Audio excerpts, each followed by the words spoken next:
20,000 Leagues Under the Sea by Jules Verne at Level 1.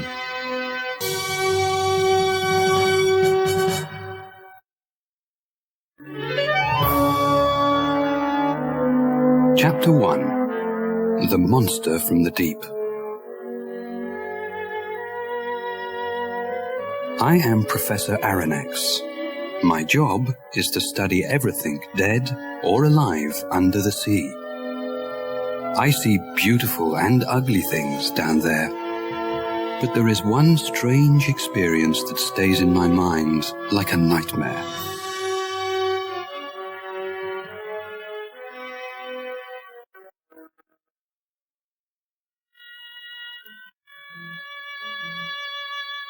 It was 1867. Some sailors said that they saw a dangerous giant monster living in the cold waters of the ocean. Some ships tried to find it and kill it, but they never returned.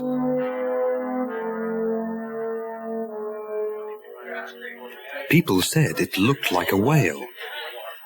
It was 300 feet long. Water came out of its back. It was like a big underwater explosion. The largest whale was only 180 feet long, and if these men were right, this was even larger. I was famous because I was the writer of a book called The Mysteries of the Great Ocean Depths. When the captain of the American ship, the Abraham Lincoln, decided to leave and look for the monster, he asked me to go with them as an expert. The idea was very exciting. I invited my faithful assistant and good friend, Conseil, to go with me. He always helps me to organize the names and places of the wonderful, strange sea creatures that we find in the oceans of the world. He accepted the invitation and we got ready to go.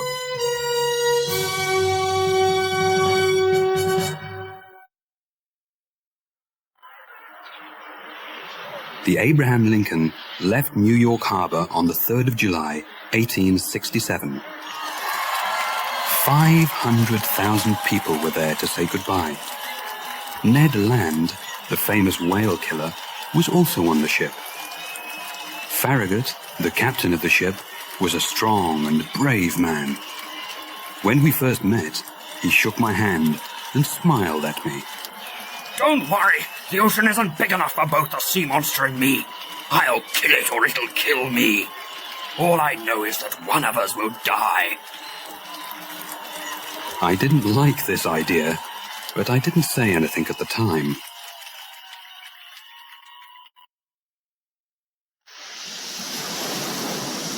We sailed for 3 months, and we never saw the creature once. The men wanted to find and kill the sea monster, but after all this time, everyone on the ship started to believe that there was no monster. And then, it happened. It was night time, and we were 200 miles off the coast of Japan, when suddenly, Ned Land, the harpooner, cried out, "There it is! Don't lose it! I want it dead or alive!" The men on the ship began to run and shout. Get the rope! Prepare the cannons! The creature looked as if it was asleep. We could see it because there was a strange light under the water. Then, a cannon fired at the monster. A cannonball hit it, but it didn't move. Captain Farragut didn't know what to do. My God!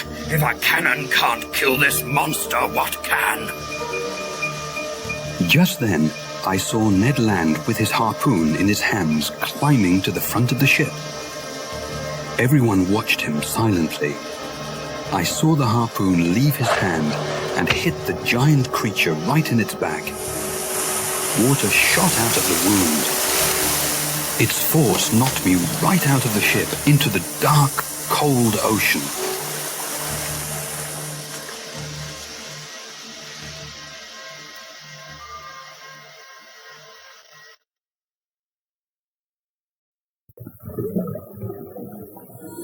Chapter 2. saved from the ocean.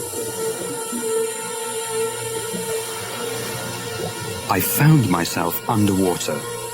It was very cold, and I tried hard to get to the top and breathe. When my head was finally above the waves, I saw that the Abraham Lincoln was more than 100 feet away. Help! Help! No one could hear me. My clothes felt heavy in the water. I felt something touch me on the leg. I was terrified. I thought it was a shark, or even the monster. Sir, are you all right, sir? Thank God, it was my faithful assistant, Conseil. Conseil, my boy, what are you doing here? When I saw you fall into the water, sir, I felt it was my duty to follow you. But why did you risk your life to save mine? Your life, sir, is more important than mine. Thank you. You are a true friend. But what happened to the ship? I'm afraid the whale hit the ship, sir. It can't turn around. It was true. The Abraham Lincoln moved away from us. It couldn't turn back. It was dark, and we knew that we had to stay in the water for the night. We hoped that in the morning, someone from the ship could see us, if we were still alive. We were tired. We tried to help each other swim. The moon came out from behind the clouds, and we saw that the Abraham Lincoln was too far away. Just then, we felt we couldn't swim any longer. At that moment, I touched something hard. I thought it was a rock, but then I realized it was metal. Conseil and I held onto it, and then we heard a voice. Hey, hey! Over here! It was Ned Land's voice, but we couldn't see him. We tried to move onto this strange metal object to get close to him. It's me, Ned. Ned Land. Did you fall into the water too? I sure did, and it was a good thing I landed on this. I landed on the monster. Monster? You mean we're on the monster? Yes, and it's moving. Only it's no monster, it's a ship. He was right. What all of us thought was a large whale was a 300-foot-long underwater ship.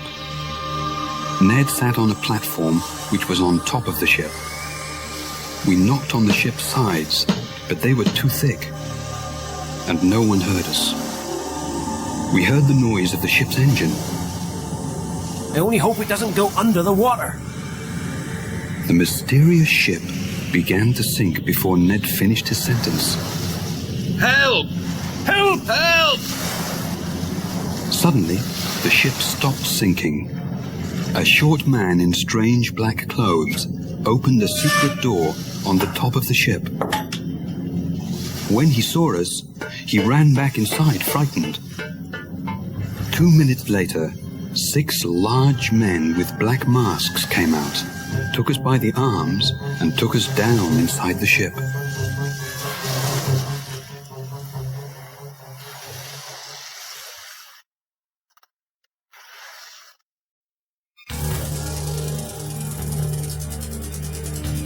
Chapter 3. Inside the Nautilus. They took us through a long, dark tunnel. We could see nothing around us. They put us into a dark room, then closed the door behind us. A light came on. The room was empty. It only had a table and 5 chairs in the middle. Ned Land got very angry. They mustn't treat me like this. I didn't do anything wrong. I'm getting out of here. Do you hear me? I want out! Ned screamed at the locked door, but no one answered his call. Don't use all your energy, Mr. Land. We may need it later. Quite right, Conseil. As usual, you speak with your mind and not your heart. The door opened again after some minutes. 2 men stood there in front of us. One was tall, with dark, serious eyes. The other was short. He looked at us without any interest. The 2 men wore black hats and shoes made from sealskin. Their clothes looked thin and comfortable. They spoke a language which I did not understand.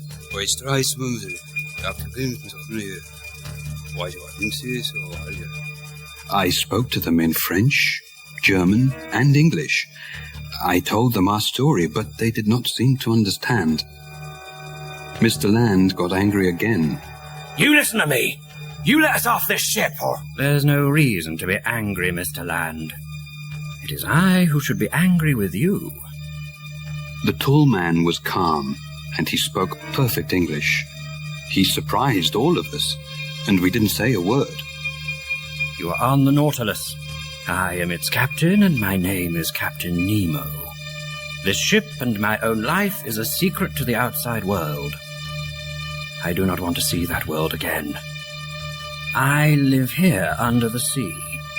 You will stay here with me, but you will have the same freedom everyone else on the ship has.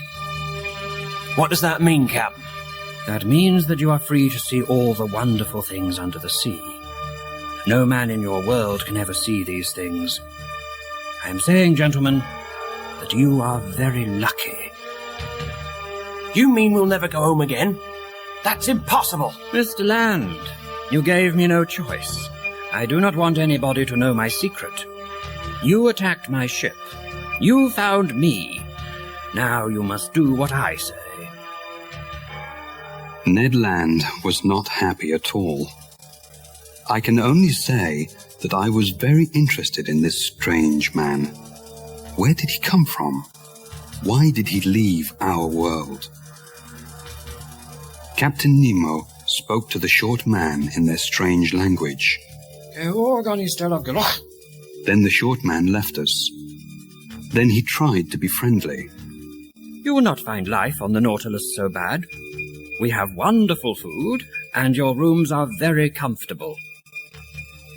The captain showed Ned and Conseil to their rooms, but he stopped me for a moment. Professor, may I show you something? Why, of course. Captain Nemo took me down to the bottom of the Nautilus, where there was a room like a large museum. It had pictures by famous painters on the walls and glass cases with beautiful shells from the sea. I read your book, Professor. You know a lot about sea life. You see, I enjoy sea life. You have things here that most people only read about, Captain. Well, I enjoy this room, but what I really prefer is looking out there. The captain pressed a button, and two of the walls opened up. Behind them, there were large glass windows looking out onto the sea. A white light coming from the ship made everything easy to see. I stood in front of the window like a small boy at the zoo, and believe me, I didn't feel at all like Captain Nemo's prisoner.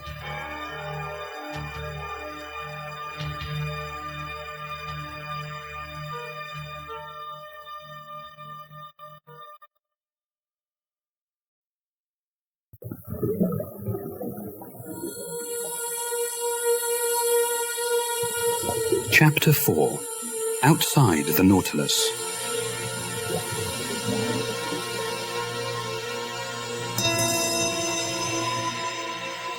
The Nautilus traveled underwater, watching the mysteries of the ocean.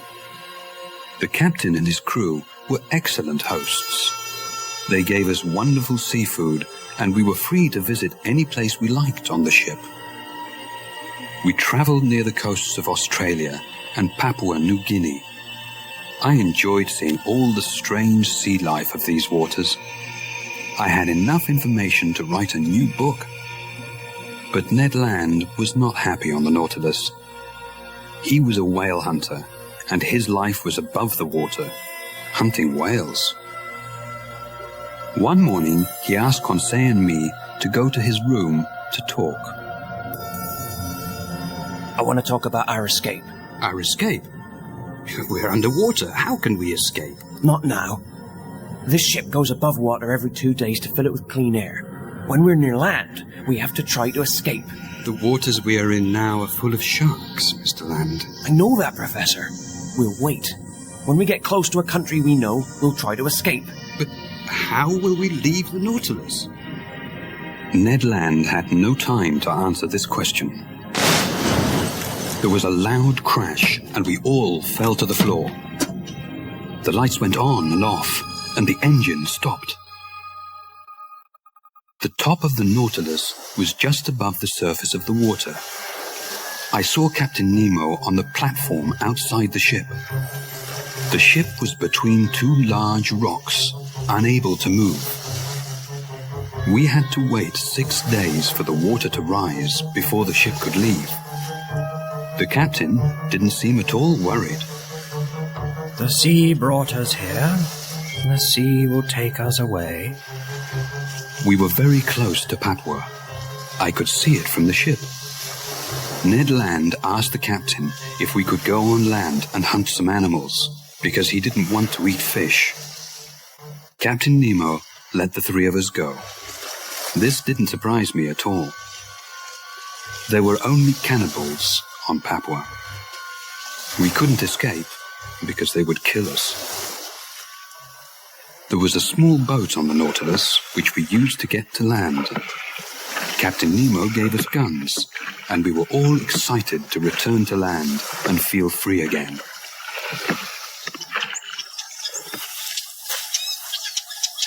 The beach of Papua was beautiful.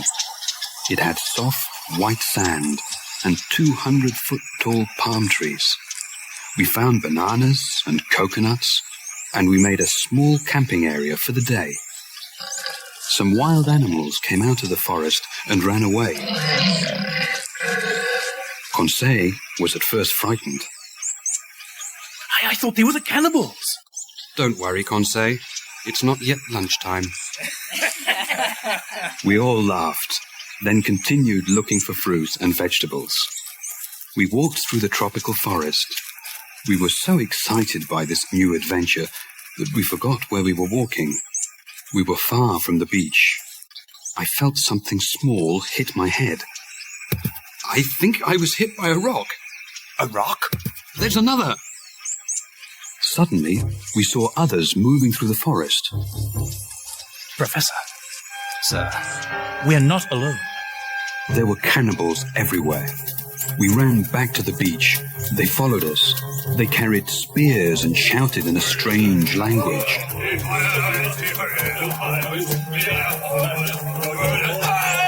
We jumped into the boat, leaving all our food and guns behind. They got into the water after us. Some of them came in their own boats. They threw spears at us, but they all missed. We jumped back on the Nautilus and went below. I found Captain Nemo in a small room next to the museum. He was playing the piano. Captain, there are cannibals outside the Nautilus. The sea, Professor, and music make me feel very peaceful. Captain, did you hear me? I did, and there is no reason to worry. The Nautilus is perfectly safe from those outside it. The captain left the piano and went out of the room. He and some of his men went up and opened the outside door of the Nautilus.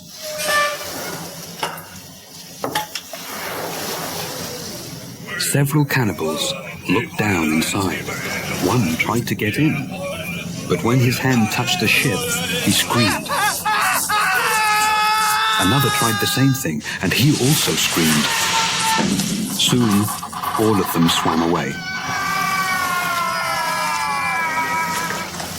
You see, Professor, there is electricity around that door. Anyone who touches it feels great pain. I felt terrified. The captain had everything he needed to protect himself and his men. He also had everything he needed to keep us prisoners.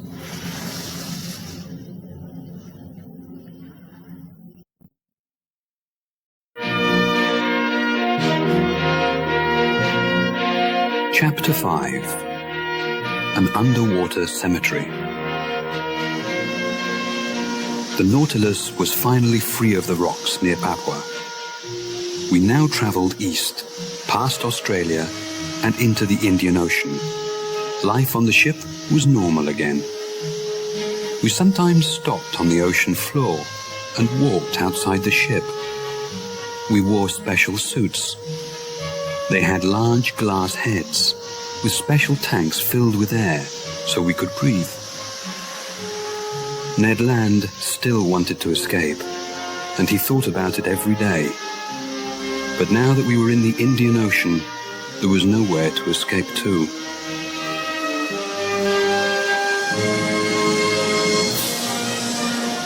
One afternoon, while the Nautilus was on the surface of the water, I went upstairs to have a look outside. I saw Captain Nemo looking through a telescope at something far away.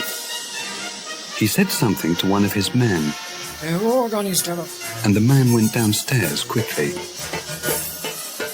The captain looked very serious.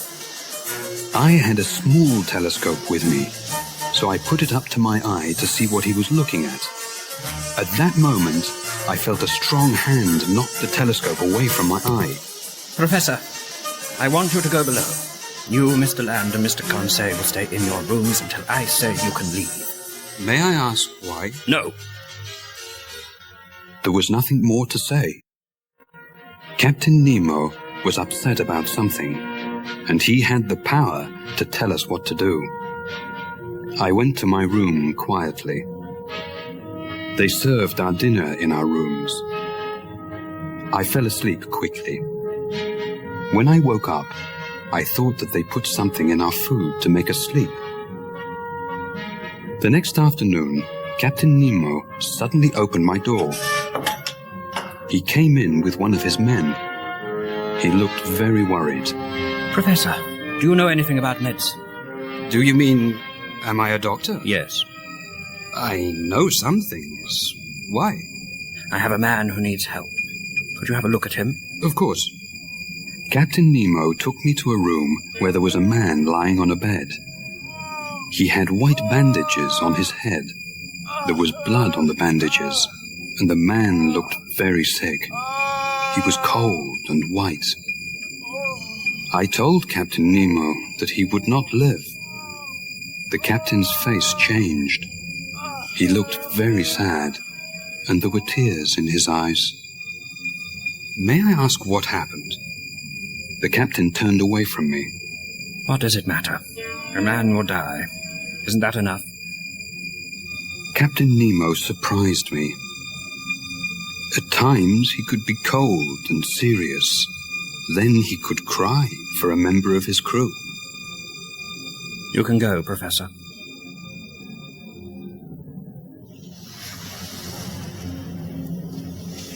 The next day, I saw the captain on the platform. It was a bright, sunny day. I did not want to say anything about the sick man, but I was curious. I asked him if he wanted to go for a walk on the ocean floor. He said yes, so we put our suits on and off we went. The Indian Ocean had the most beautiful rocks, plants, and fish in the world. All of us enjoyed it very much. It was like a colorful picture show. But Captain Nemo had another reason for our walk. I saw that his men carried something long and flat in a bag. They also had tools to dig with. Then we arrived at a safe area with large plants around it. They put the bag down and began digging. At that moment, I understood everything. They were going to bury the dead man. When we returned to the Nautilus, I told Captain Nemo that his man was safe where he was. Not even sharks can go there, Captain. Or men, Professor.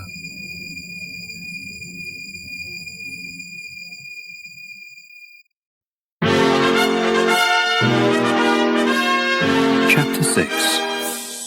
The Giant Pearl and the Shark.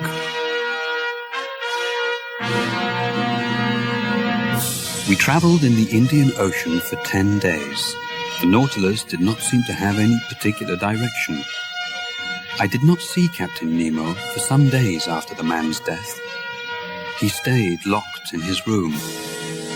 The ship was quiet. One day, Conseil, Ned Land and I were in the museum room. We were looking through the underwater windows at the beautiful fish. I wanted to know what the others thought of Captain Nemo. Conseil said, I think he's a scientist who never had any success. That's why he's here under the sea. He's not famous and he's angry about that. I think he's crazy, and we will die here unless we escape. I think you're both wrong. He's angry about something. He is not free here. He loves the sea, yes, but there is something missing from his life. Maybe he blames someone for that, and I think he wants to hurt that person. As I said this, the walls closed over the side windows, and Captain Nemo walked in. Would you like to go pearl fishing? This is the richest part of the world to fish for pearls. We all looked at each other and agreed. We were prisoners, but it was exciting to see all of the mysteries under the sea.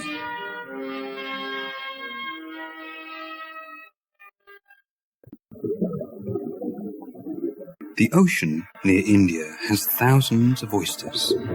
The pearls inside them can cost hundreds of dollars. There are many sharks in these waters, and it's very dangerous to go looking for pearls there. I didn't like the idea of sharks. We only had small knives to fight them with. Ned Land had his harpoon with him, but he was very busy trying to collect as many oysters as he could. Captain Nemo took us to a small cave. Inside it, I saw an oyster over 6 feet wide. It had a pearl inside it as big as a coconut. I wanted to take it back to the ship with us. It was the only one of its kind in the world. But Captain Nemo said no. He wanted the pearl to grow alone there in the cave until it was truly the most fantastic pearl in the world. On the way back to the ship, we saw an Indian boy swimming for pearls. We hid behind some rocks so he couldn't see us. Suddenly, a large shark swam nearby.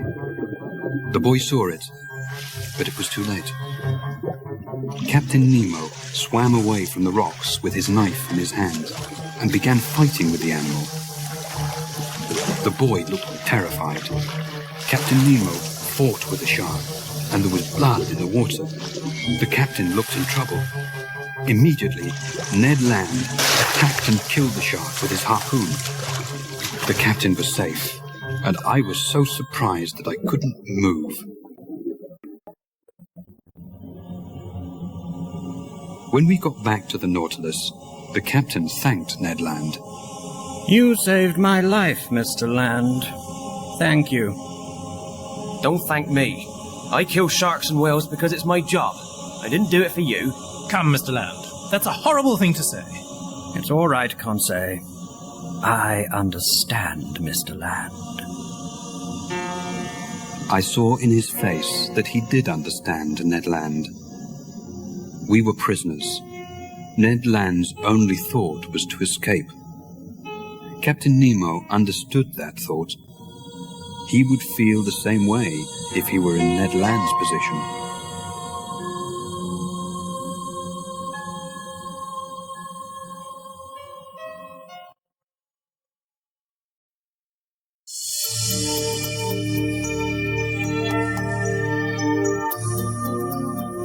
Chapter 7. The Lost City. Captain Nemo took us north through the Indian Ocean to the Red Sea, but the Red Sea had no exit. As we got closer to Egypt, I went upstairs to the glass room at the top of the ship. It was dark outside. We were a long way under the sea. Captain Nemo turned on the outside lights. I don't understand, Captain. There is no exit here. We cannot go through the land. But we can go under it. Watch. We moved down below the country of Egypt. Suddenly, I saw a large hole in the rock. A tunnel. That's right, Professor. And we are going through. The Nautilus shook as we went through the small tunnel. It looked like an old cave. Then, water surrounded the ship, and there was no more land. When Conseil and Ned woke up, I told them that we were in the Mediterranean Sea. But how? Who cares how? Now's our chance. When we go up again, we're going to escape. We're close to Europe, and we can take the small boat to get to land. Do you agree? I could not think only of myself. Conseil loved the sea, but I did not think he wanted to live his life there. Ned Land could not escape without our help. I agree. Only tell me when you are ready. But the Nautilus did not go near the surface of the water again for some time. In fact, we went further down. Ned Land stayed in his room. I felt sorry for him, but I loved the sea. For many hours, I stood in front of the window in the museum. We sailed through the Mediterranean Sea and entered the deep, mysterious Atlantic Ocean. The ocean became dark, and we continued to go further and further down. Captain Nemo came into the museum as I studied the ocean floor. I have a little surprise for you, Professor. As he said this, a bright light appeared from behind the mountain of rocks in front of us. What is it? Just watch. We came closer to the light, and I could see trees on the ocean floor. That's not possible. The Nautilus moved up over the mountain, and I saw that the light came from an old underwater volcano. There was no fire, but the hot lava still produced light. The light showed us part of the ocean floor. There were stone houses and ancient temples on it. I did not understand how such things could be there. It looks like a city from thousands of years ago. It is. It's the lost city of Atlantis. I looked up at Captain Nemo. He never took his eyes off the window. I looked down again. So it was true, I thought. Atlantis did exist, but only Captain Nemo knew for sure.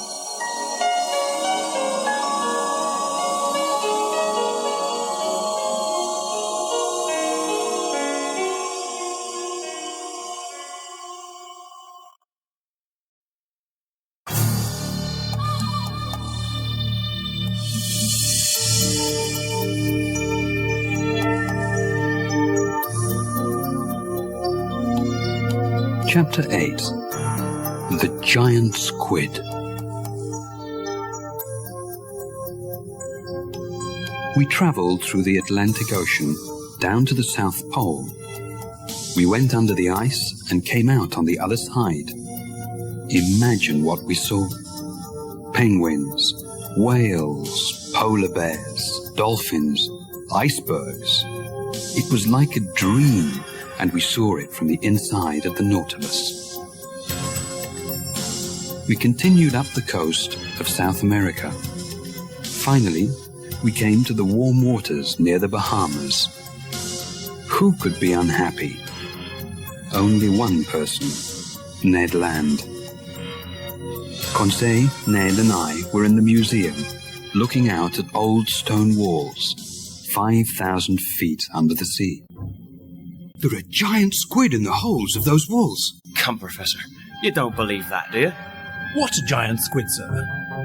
Well, the giant squid is really just a story. Many people like to tell stories about giant squid, but no one knows if they're true. But I know one man who said he saw one. How long was it? 20 feet. Did it have 8 tentacles like snakes coming out of a big round head? Yes. And did it have a mouth and nose like a bird's? Yes. Why, Conseil? Because I think I see it right there. I looked out of the window, and there was a 25-foot giant squid. It moved close to the Nautilus, and it hit the window with its long tentacles. The Nautilus was too strong for it, but it was a very frightening creature. Soon, other, smaller squid came near the window. They all wanted to attack the ship. They did not know what it was. Suddenly, the Nautilus stopped. Captain Nemo came into the museum. Is something wrong, Captain?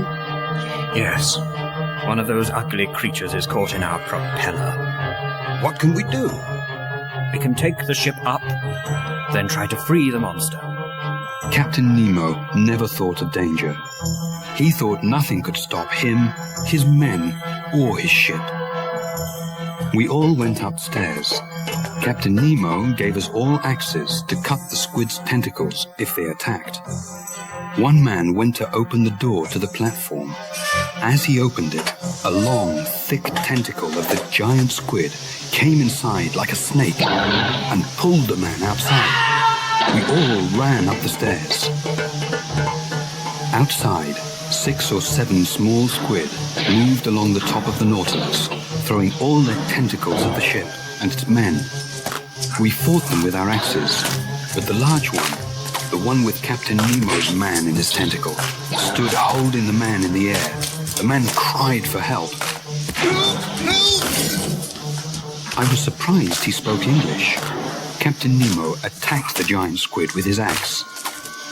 He cut off some of its tentacles.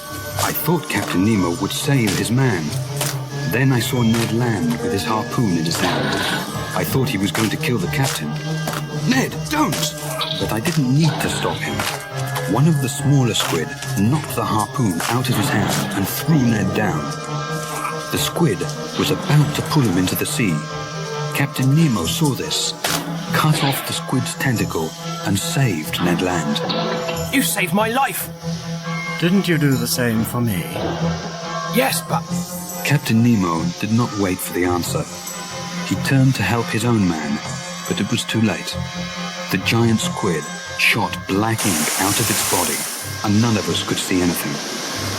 When we cleaned our faces and our eyes, the squid was gone, taking the man with it.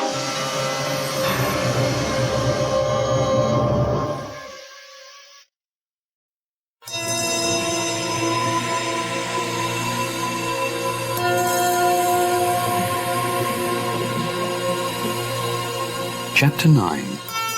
The Battle. The Nautilus was quiet again. The only sound we could hear was the ship's engine. Captain Nemo stayed in his library. I didn't see him for several days. The same thing happened after the death of one of his men. I thought there was something more to this. Maybe Captain Nemo thought that soon all his men would die, and the Nautilus and his secret would be lost. Ned Land could not wait any longer.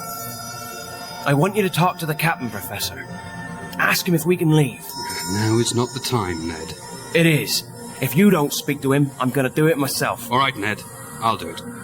When? Soon. No, Professor, now. I had no choice.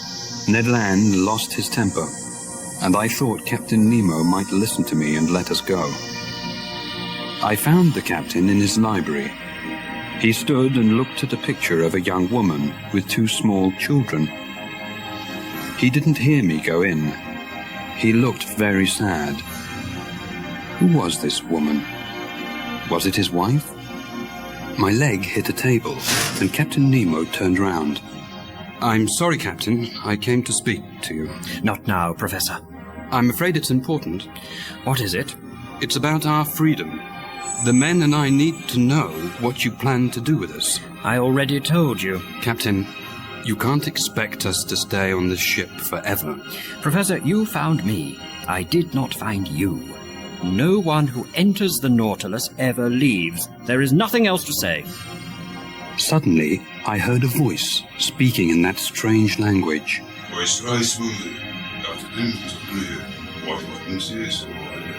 The voice came from another room.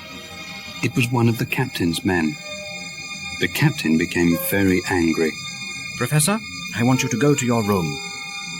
I left the captain, but I didn't return to my room.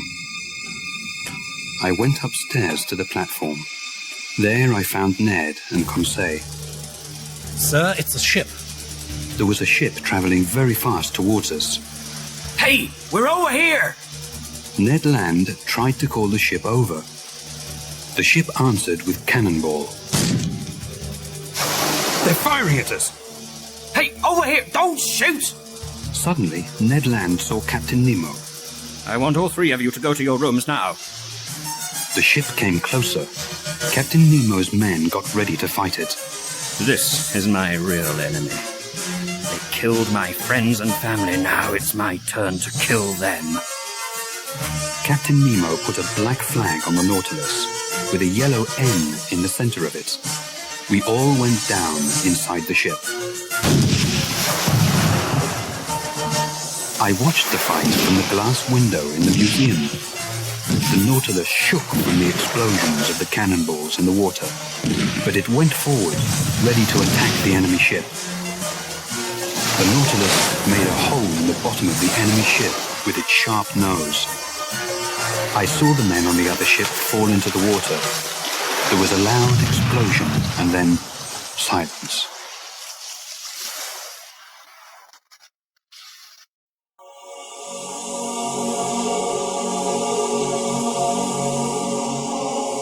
Chapter 10. The Whirlpool. Captain Nemo was not the man I thought he was. I had respect for him as a scientist, but he murdered those men on the other ship. After the terrible battle with the enemy ship, everything on the Nautilus was quiet. I did not see Captain Nemo or any of his men. We traveled underwater, never coming up except for air. Ned and Conseil stayed in their rooms. We all felt the same. Now, the adventure of the Nautilus was not exciting or interesting. It was ugly and deadly. The only thing we wanted was to escape. Ned Land came into my room one night and woke me up. We were in the North Sea, near the coast of Norway. Professor, wake up. The boat's ready. Now is the time. Can you see land? Yes, about 20 miles away. We have to try. I agree. I'll go up first. Conseil is there. Wait for 2 minutes, then come up after me. If anyone stops you, kill him. Ned Land put a fishing knife in my hand and left the room. I looked around one more time. This was my home for 9 months. For most of that time, I enjoyed it, but now I had to leave.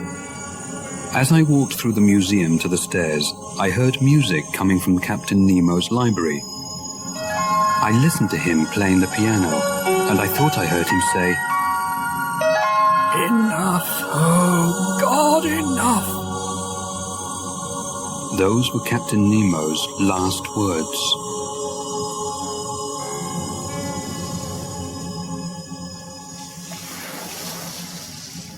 I found Ned Land and Conseil in the small boat on the platform.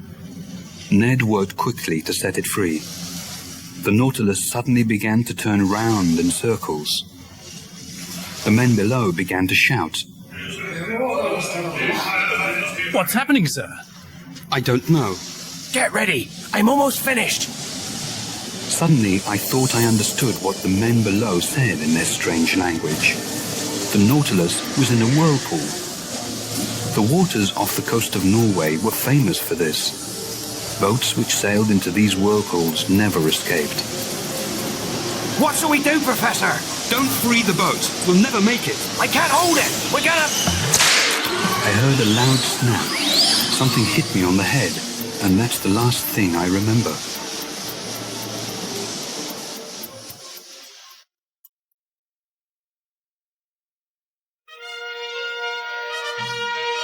I am writing this now some months later. I am safe now. The whirlpool threw our boat away from the Nautilus. Some fishermen found us and took us to the shore. I do not know what happened to Captain Nemo and the Nautilus. Maybe he is still alive, living under the sea.